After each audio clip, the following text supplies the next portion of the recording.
Hello there. Let's quickly talk about tanks again. British government begins supplying tanks to Ukraine, and Prime Minister Rishi Sunak declared over the weekend that the Western allies should increase pressure on Putin and ensure a better future for Ukraine. Sunak had previously communicated the decision to President Volodymyr Zelensky in a telephone call. Zelensky then stressed that British support would not only strengthen Ukraine on the battlefield but also send the right signal to their partners.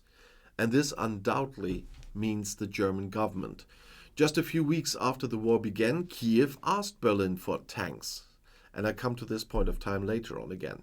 And Federal Chancellor Olaf Scholz has always rejected this with the argument that he would not go it alone and this step should only come together with other allies. With London's decision to supply Challenger 2 main battle tanks, that argument is now obsolete. A meeting will be held on Friday at the US Ramstein Air Force Base in Rhineland-Palatinate in Germany, which will focus on continued military support for Ukraine and thus the delivery of main battle tanks. Kiev is urging a quick supply of heavy equipment to push back Russian troops from Ukrainian soil. German anti-aircraft systems will help us intercept the missiles, and German tanks will help us liberate territories. And the atrocities committed there by Russian occupying forces are decreasing, said Ukrainian Ambassador Oleksiy Makeyev. According to information from British government circles, London has been working with Western partners for months, not only to coordinate the supply of artillery, air defense systems and armored vehicles. The delivery of battle tanks has also been on the agenda for a long time. The Prime Minister, with his closest military advisors, analyzed the situation this week and identified a window in which he believes the UK and its allies can achieve maximum strategic impact. That is what Downing Street said in a statement. The fact that the decision to send British main battle tanks was made immediately before the Ramstein meeting is not only to be understood as a military strategy but also as a strategic step within the NATO allies. Even before the start of the war, the British were the militarily strong NATO member in Europe, equipping Kiev with defensive weapons against a possible Russian invasion. Together with the USA and most recently France, they now form a NATO trio that is putting pressure on Berlin not only to supply Leopard tanks itself, but above all to give the go-ahead for the export of such tanks by other countries. Since all Leopard tanks are German-made, approval from Berlin is required for each export. Several countries would be willing to give their own Leopard tanks to Kiev. Poland, for example, announced this a few days ago.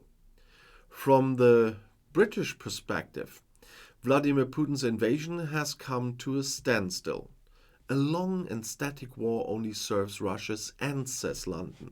So now is the time to step up the pressure.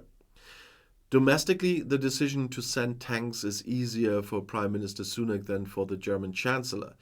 The British have been in favor of military support for Ukraine since the beginning of the war with a clear majority.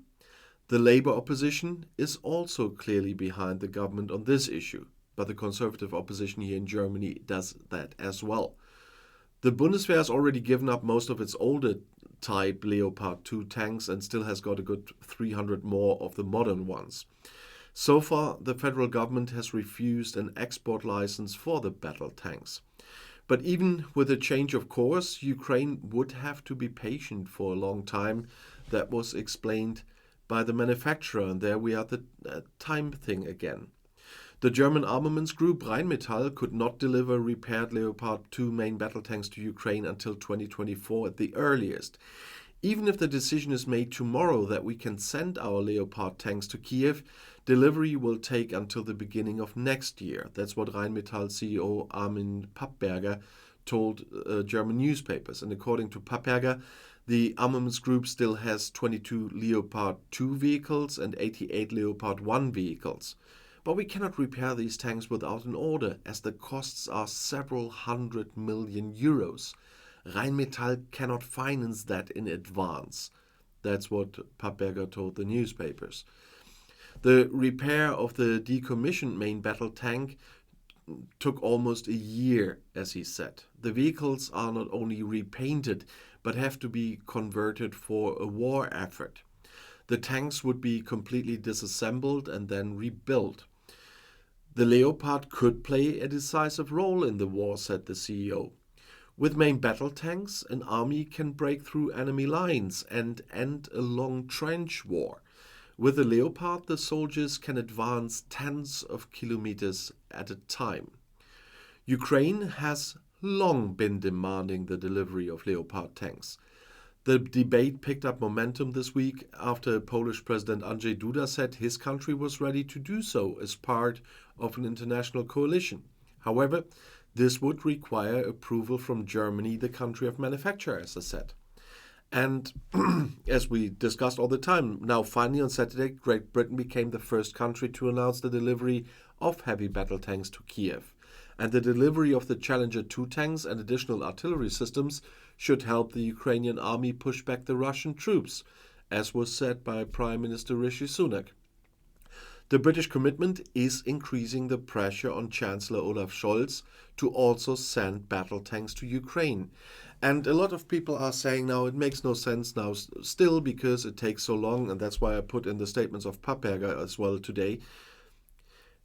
The people of Ukraine and many people here in Germany are demanding since the start of the war that this government sends Leopard tanks to Ukraine, and they didn't. If they started giving the green light to Rheinmetall at that time, the tanks would be ready now to be delivered, and they just would have needed to give the go-ahead that time.